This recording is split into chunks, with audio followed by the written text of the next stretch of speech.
ಕೇರಳಂನ ವಯನಾಡು ಭೂ ದುರಂತದಲ್ಲಿ ನಾಪತ್ತೆಯಾದ ಐವರಿಗಾಗಿ ಎನ್ಡಿಆರ್ಎಫ್ ರಕ್ಷಣಾ ಸಿಬ್ಬಂದಿ ಪ್ರಾಣಪಣಕ್ಕಿಟ್ಟು ಕಾರ್ಯಾಚರಣೆ ನಡೆಸುತ್ತಿದ್ದಾರೆ. ಕೆಸರು ಮಣ್ಣಿನಲ್ಲಿ ಹುದುಗಿರುವವರ ಪತ್ತೆಗಾಗಿ ಇಲ್ಲಿ ಕಾಣಿಸ್ತಿರೋ ಈ ಬೃಹತ್ ಮಣ್ಣಿನ ರಾಶಿಯನ್ನ ಸೂಕ್ಷ್ಮವಾಗಿ ತೆರವುಗೊಳಿಸಲಾಗ್ತಿದೆ.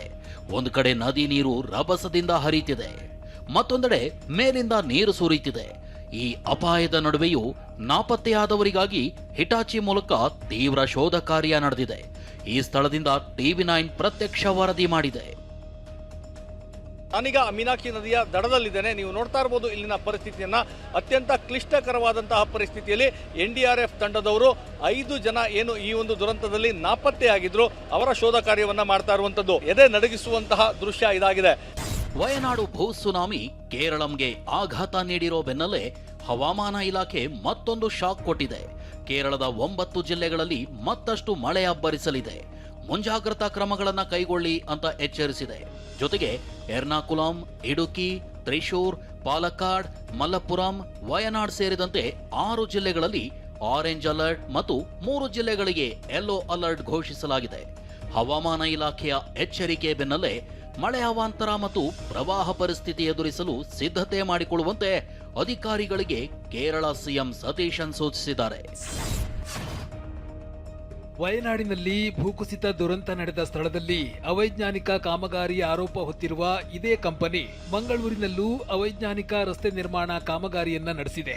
ಕಾರ್ಕಳಕ್ಕೆ ಸಂಪರ್ಕವನ್ನ ಕಲ್ಪಿಸುವ ವಾಮಂಜೂರಿನ ಕೆತ್ತಿಕಲ್ನಲ್ಲಿ ಅವೈಜ್ಞಾನಿಕವಾಗಿ ಗುಡ್ಡ ಅಗೆಯಲಾಗಿದೆ. ಇದರಿಂದಾಗಿ ರಾಷ್ಟ್ರೀಯ ಹೆದ್ದಾರಿ 169ರಲ್ಲಿ ಅಪಾರ ಪ್ರಮಾಣದ ಮಣ್ಣು, ಕಲ್ಲು ಬಂಡೆ ಕುಸಿಯುತ್ತಿದೆ. ಕಳೆದ 4 ವರ್ಷಗಳಿಂದ ಈ ಕಾಮಗಾರಿ ನಡೀತಾ ಇದ್ದು, ರಸ್ತೆ ಅಗಲೀಕರಣಕ್ಕಾಗಿ ಲಂಬಾಕಾರವಾಗಿ ಅಗೆದಿರುವುದರಿಂದ ಪ್ರತಿ ಮಳೆಗಾಲದಲ್ಲಿ ಗುಡ್ಡ ಕುಸಿತ ಆಗ್ತಾ ಇದೆ.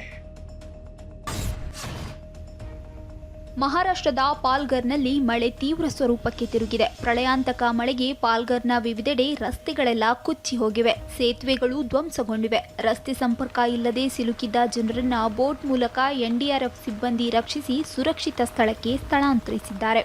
ಮತ್ತೊಂದೆಡೆ ವಸೈ ಪ್ರದೇಶದಲ್ಲಿ ಅಬ್ಬರಿಸುತ್ತಿರುವ ಮಳೆಗೆ ಹೆದ್ದಾರಿಗಳು, ಜನವಸತಿ ಪ್ರದೇಶಗಳೆಲ್ಲ ಪ್ರವಾಹ ಪಾಲಾಗಿದ್ದು, ಜನ ತುರ್ತು ಸ್ಥಿತಿಯಲ್ಲೂ ಹೊರಬರಲಾಗದೆ ತತ್ತರಿಸಿ ಹೋಗಿದ್ದಾರೆ. ಮಹಾರಾಷ್ಟ್ರದ ನಾಸಿಕ್ನಲ್ಲಿ ಕಳೆದ ಹಲವು ದಿನಗಳಿಂದ ನಿರಂತರವಾಗಿ ಮಳೆಯಾಗ್ತಾ ಇದೆ. ನಾಸಿಕ್ ನಗರ, ಇಗಟ್ಪುರಿ, ಸುರ್ಗಾನ ಮತ್ತು ತ್ರಯಂಬಕೇಶ್ವರದಲ್ಲಿ ಅತಿ ಹೆಚ್ಚು ಮಳೆ ದಾಖಲಾಗಿದೆ. ಮಳೆಯಿಂದಾಗಿ ಹಲವೆಡೆ ಭೂಕುಸಿತಗಳು ಸಂಭವಿಸ್ತಾ ಇದೆ. 500ಕ್ಕೂ ಹೆಚ್ಚು ಬಸ್ಗಳ ಸಂಚಾರ ಬಂದ್ ಆಗಿದೆ. ಗೋದಾವರಿ ನದಿ ಅಪಾಯದ ಮಟ್ಟ ಮೀರಿ ಹರಿತಾ ಇದೆ. ಮಹಾರಾಷ್ಟ್ರದ ಪಶ್ಚಿಮ ಘಟ್ಟ ಪ್ರದೇಶದಲ್ಲಿ ಸುರಿದ ಭಾರೀ ಮಳೆಯಿಂದಾಗಿ ಬೆಳಗಾವಿಯಲ್ಲಿ ಹರಿಯುವ ನದಿಗಳ ನೀರಿನ ಮಟ್ಟ ದಿನೇ ದಿನೇ ಏರಿಕೆಯಾಗ್ತಾ ಇದೆ.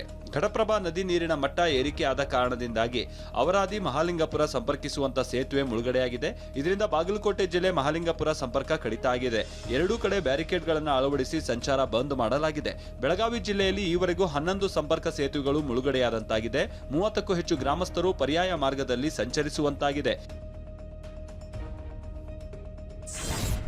ದೂದ್ಗಂಗಾ ನದಿ ಅಪಾಯದ ಮಟ್ಟ ಮೀರಿ ಹರಿದ ಪರಿಣಾಮ ಕಾರದಗ ಗ್ರಾಮದಲ್ಲಿ ಪ್ರವಾಹದ ಆತಂಕ ನಿರ್ಮಾಣ ಆಗಿದೆ.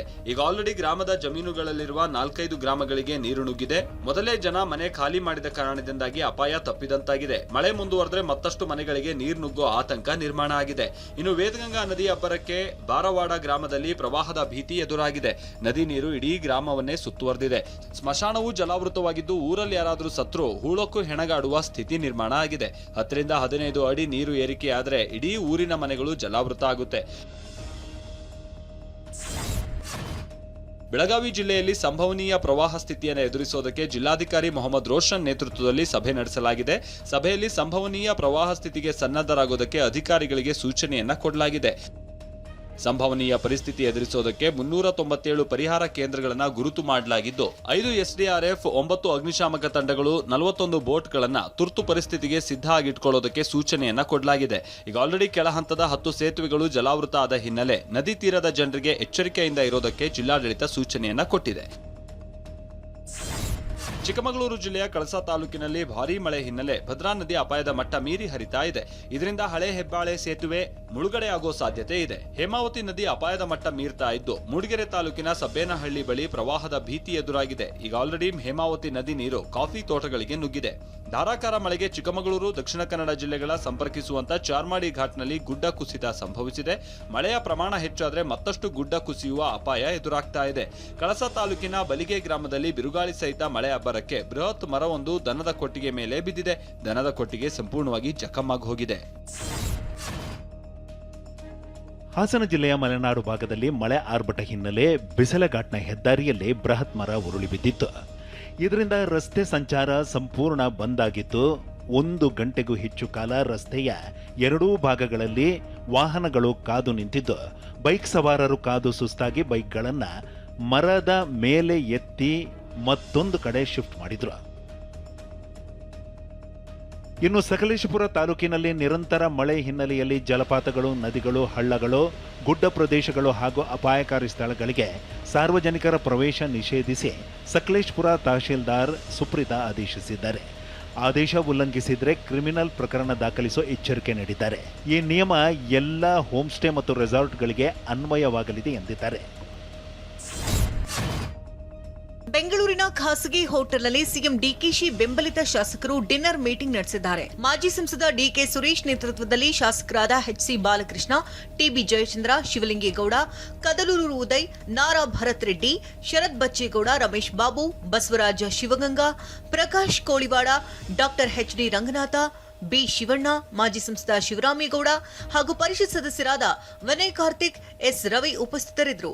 ಡಿಕೆ ಶಿವಕುಮಾರ್ ಸಿಎಂ ಆಗಿ ತಿಂಗಳ ಬಳಿಕ ಶಾಸಕರು ಸೌಜನ್ಯದ ಭೋಜನಕೂಟದಲ್ಲಿ ಭಾಗಿಯಾಗಿದ್ದಾರೆ.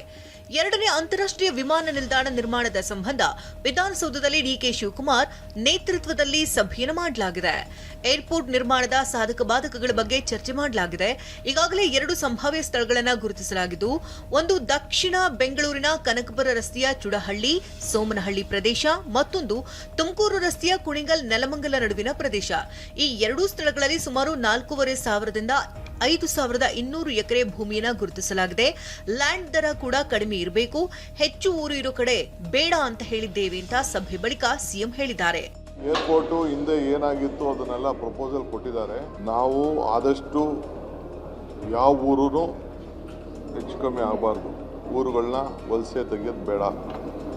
ಆದಷ್ಟು ಕಡಿಮೆ ಜಮೀನು ಇರೋ ಕಡೆ ಮತ್ತು ಟೆಕ್ನಿಕಲ್ ಫೀಸಿಬಿಲಿಟಿ ಇರೋ ಕಡೆ ನೋಡಿ, ಗುಡ್ಡೆಗಳು ಕಡಿಮೆ ಇರೋ ಕಡೆ ನೋಡಿಬಿಟ್ಟು ಪ್ರಸ್ತಾವನೆ ಸಲ್ಲಿಸಿ ಕೇಂದ್ರ ಸರ್ಕಾರಕ್ಕೆ ಅಂತ ತಿಳಿಸಿದ್ವಿ. ದಕ್ಷಿಣಕ್ಕೆ ಈಗ ಆಲ್ಮೋಸ್ಟ್ ಅವರು ಪ್ರಪೋಸಲ್ ಕೊಟ್ಟಿದ್ರು. ಅದರಲ್ಲೂ ಕೂಡ ನಾವು ಲ್ಯಾಂಡ್ ಪ್ರೈಸು ನಮಗೆ ಕಡಿಮೆ ಇರಬೇಕು, ಜಾಸ್ತಿ ಹೊರೆ ಆಗಬಾರ್ದು ಸರ್ಕಾರಕ್ಕೆ. ಆಮೇಲೆ ಜಾಸ್ತಿ ಊರುಗಳನ್ನ ಯಾವುದನ್ನು ತೆಗಿಬಾರ್ದು. ಎಲ್ಲ ಮಧ್ಯೆ ಕೆಲವು ಮನೆಗಳಿದ್ರೆ ತೊಂದರೆ ಇಲ್ಲ, ಅದಕ್ಕೆ ಅವ್ರಿಗೆ ಪರಿಹಾರ ಕೊಡೋಣ. ಊರುಗಳನ್ನ ಶಿಫ್ಟ್ ಮಾಡೋಕ್ಕಾಗಬಾರ್ದು ಅಂಥದ್ದನ್ನು ನೀವು ನೋಡಿ.